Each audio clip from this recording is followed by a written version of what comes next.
Hello again, ladies and gentlemen. As promised, this week we're only focusing on prisms and cylinders. Last lesson we did volume. Today we're going to go over surface area. So how much physical space is there on the outside of our objects? How much physical material is required to build our objects? How much cardboard is required to assemble this rectangular box? So that's the sort of thing we'll go into. Again, we have a formula that'll work for both prisms and cylinders, so that's the good news.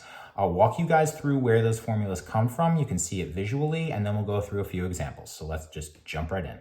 So just like with the previous lesson, I think the best way for us to approach understanding these formulas for surface area is to see a physical object and understand how that goes. So I've gone ahead and made this little rectangular prism out of paper, and you'll notice I've color-coded it. So length of this rectangle up top is both in red, width is in blue, same thing for any of the rectangles on the sides here. So color-coded so that edges are shared between the two sides. So this edge is both on this, I guess, front piece and this side piece, depending on how you'd like to talk about it. So what we're gonna do to best visualize how to find the surface area of this object is unfold it into one of those nets, the ones that we'd said, hey, take this box and flatten it out. And so that's exactly what we'll do here. I'm gonna take this thing, and I'm gonna open it up so that you guys can now see this entire thing as a flat piece. You know, flat in terms of what this paper will allow. Anyway, when it comes time for us to find the surface area, the first thing that we should establish is where the bases of our shape are. Now, you guys saw I had this stood up on end, and I think that's gonna be the easiest way for us to recognize this. So I'm literally just gonna write in here, yeah, each of these two rectangles is going to be the base of this prism. All of the other faces that we had said for a prism, the non-circular faces for a cylinder, we had a specific name for those faces. Those are your lateral faces. Think of like your lat muscles are on the sides of your shoulders, or a lateral in football or rugby is a toss to the side. So we're talking about the other sides of this shape, not the top and the bottom base, but everything else. So if we want to find the surface area of this whole thing, we can do it in parts. This base up here and this base down here are exactly the same, so that's helpful. If we find the area of one of those, we obviously know the area of the other. And we could choose to find the area of each of these rectangles and the area of each of these rectangles, add them together. That will work well for a rectangular prism, but as these shapes get more complex, you get your hexagonal prisms or something of that nature where you've got so many rectangles, finding the areas of, like 4 or 5 of them is going to be a little bit more challenging. So there's another way that we can look at this. If you guys see this entire lateral face, all of it, 1, 2, 3, 4, the entire lateral faces of this prism, together they just form one giant rectangle. So really, what we only need to find are 2 areas to find the surface area of a solid. We need the base, and we need to know what this lateral area is. So you're going to see when we write down this formula, that the surface area is going to equal the lateral area plus 2b. B, of course, being the area of a base. Here's 1, here's 2. This LA, the lateral area, is something that you'll have to find out entirely. And again, you could find lateral area by finding every single rectangle on this prism and finding its area. Or, if we look at this entire rectangle just alone, you guys will see on the sides, your width or your height or whatever you want to call it for this rectangle, the entire thing, no matter where I look, it's green units tall, however tall that happens to be, however many inches or centimeters or whatever. Each of the lengths going across, each of the bases of this rectangle have 2 of these blue segments and 2 of these red segments together. So obviously those would also be the same length if we're talking about a rectangle. You know what else has 2 blue segments and 2 red segments? Yeah, one of those bases that we dealt with. So it looks like this entire rectangle is just as long as these four sides added together.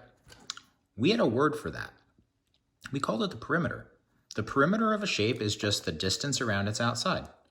So as it turns out, if we want to find what the actual area of this rectangle is, we don't have to do it in four parts. We can just say, okay, this green thing, it's connecting my two bases. So that's a height. All I need to do is represent how long this rectangle is, and we do that with the perimeter. So the lateral area of a prism is going to be the perimeter of the base times the height. Again, you can see where those multiple colors come into play. And when I fold this back together, the red pieces overlap with the red pieces, the blue pieces overlap with the blue pieces. So you can see exactly why it is that the perimeter of this prism, or the base of this prism, is what we need. Now, as we mentioned at the beginning of this unit, cylinders and prisms have a lot of things in common. So I've done the same thing here. I've created this cylinder out of paper, folded it together, colored it in so that here's the edge of the top, here's the edge going around the entire cylinder. And I'm gonna go ahead and unfold this, and of course I had to tape this shut just so that it would stay, but here we go. You've got yourself a shape here with two circles. We unwrap it and we see that this entire thing is one big rectangle. So this looks exactly like what we had before, right? Here we have one of our bases. Here we have another one of our bases. So yeah, all we have to do is now find our lateral area. So those formulas that we had for prisms, yeah, you're gonna see something very similar for cylinders to start, LA plus 2B. The question becomes, how do we find that lateral area very easily?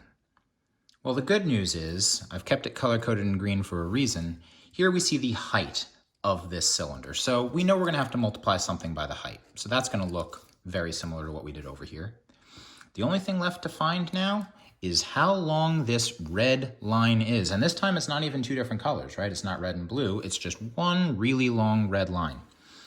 The only other place I see red is going around this base and around this base. The distance all the way around a circle. We have a word for that, it's called the circumference. The circumference we've always considered to be the perimeter of a circle.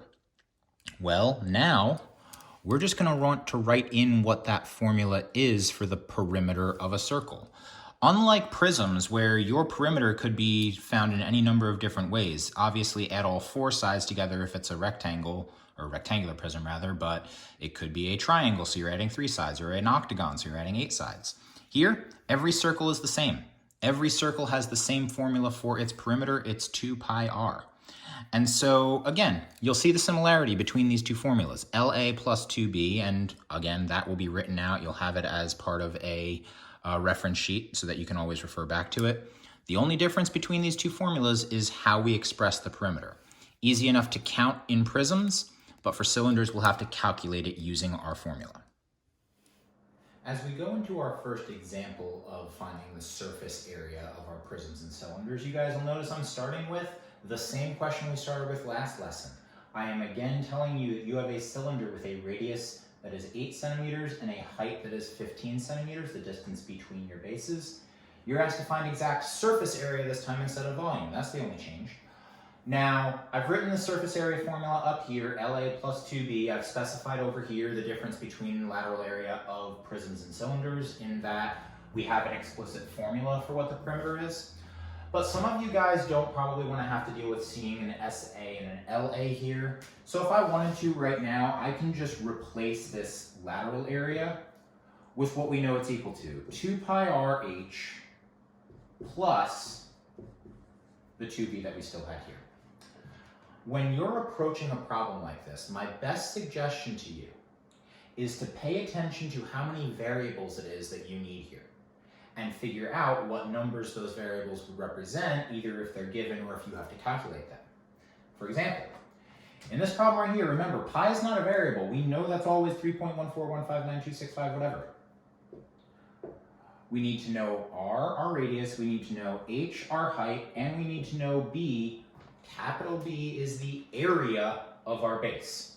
Now, two of those things, yeah, are staring us right in the face.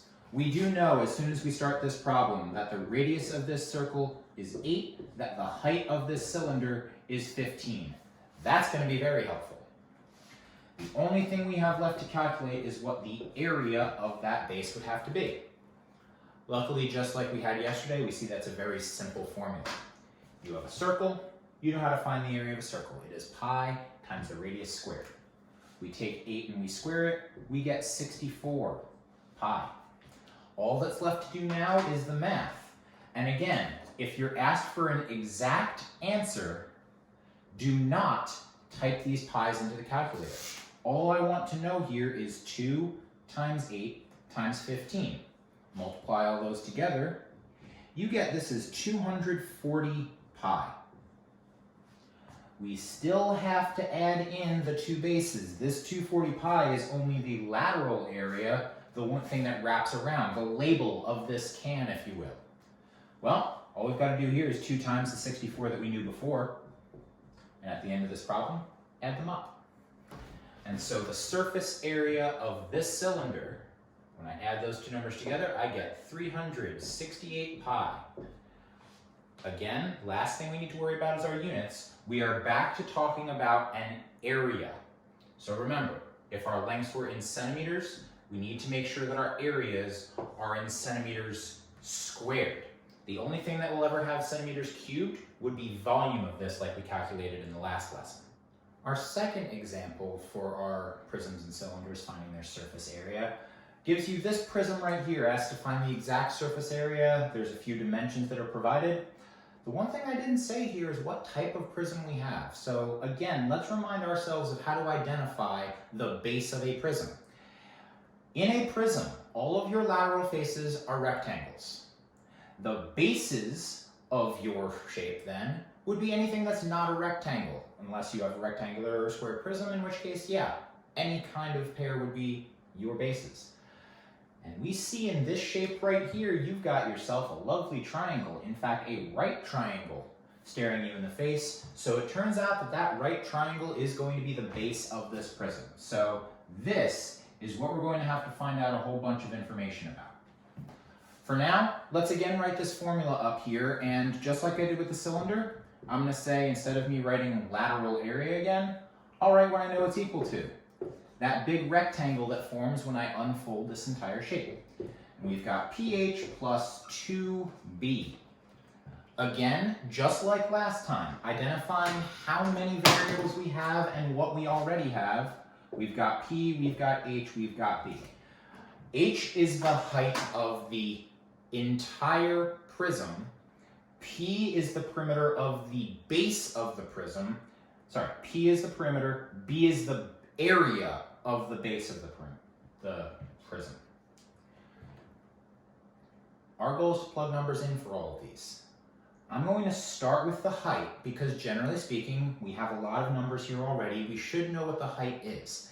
And the height of our prism is the distance between the two bases, the distance from one triangle to the other.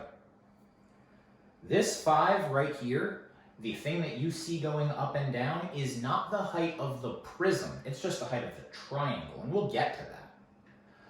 But if you want to know about these two triangles front and back and what connects them, you need a side length that is not a part of either triangle. You need to know how far apart they are from front to back in this case. So we do know that our height here is going to be 20 inches.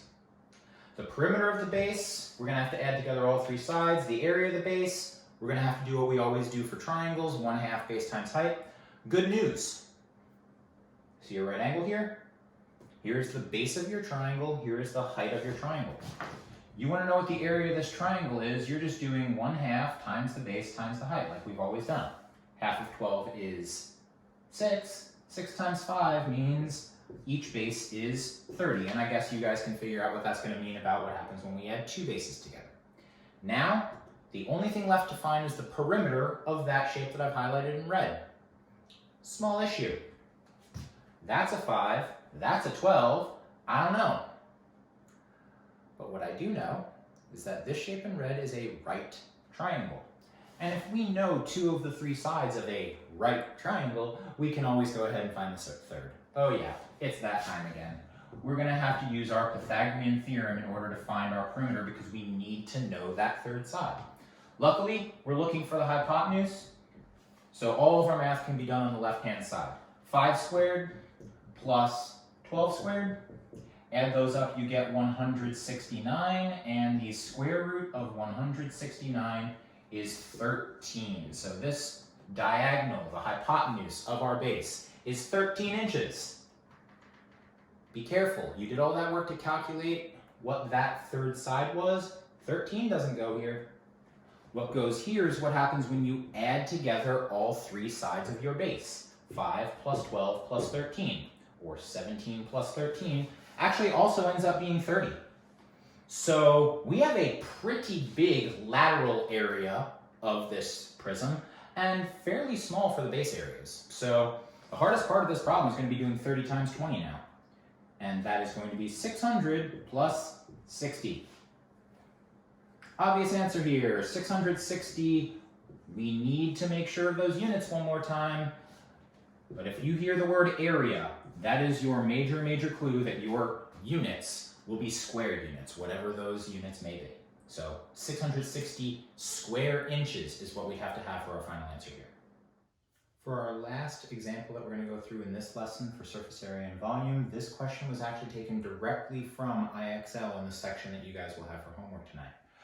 This time we're saying, oh look, it's a rectangular prism, so that seems easy. But this time you are given the surface area. The surface area of this rectangular prism is given as 478, this is in centimeters, it's feet. So 478 feet squared, and we're asked to find the height of the prism, which means we need to work backwards.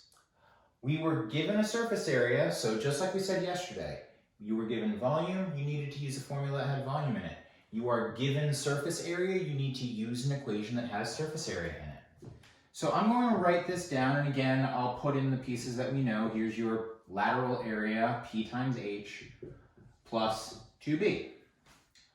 What we have to do now is actually figure out what we know and what we don't.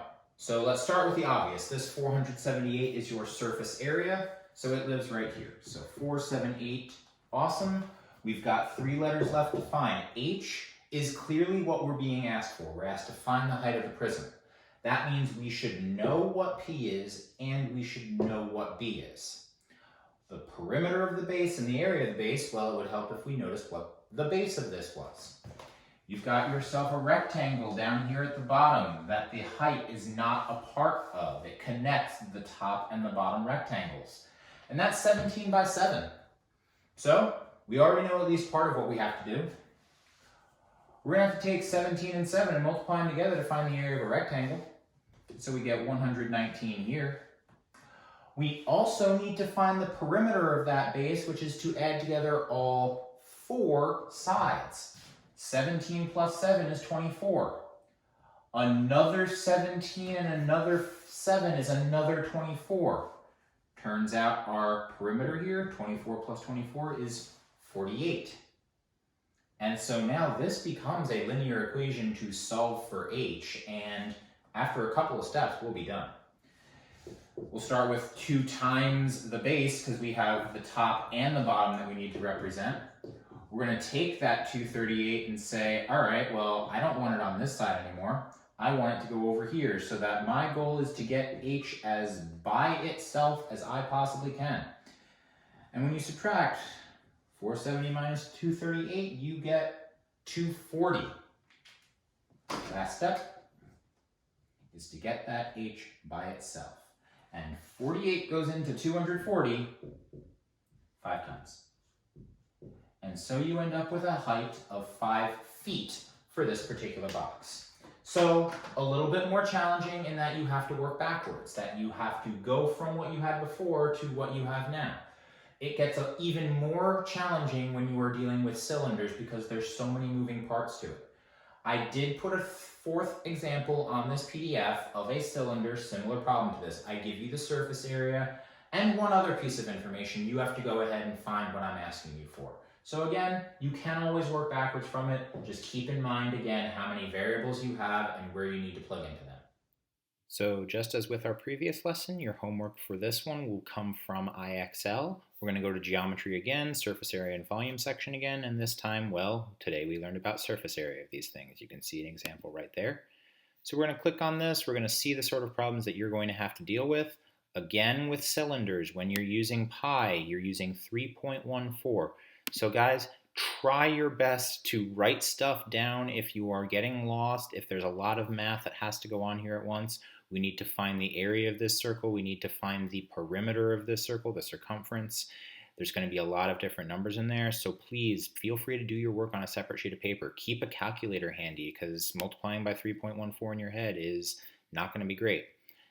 As you get further and further into this, you'll maybe start to give in the diameter instead of the radius. You'll start to see some of your prism problems eventually, and you'll also see, hey, here's a surface area.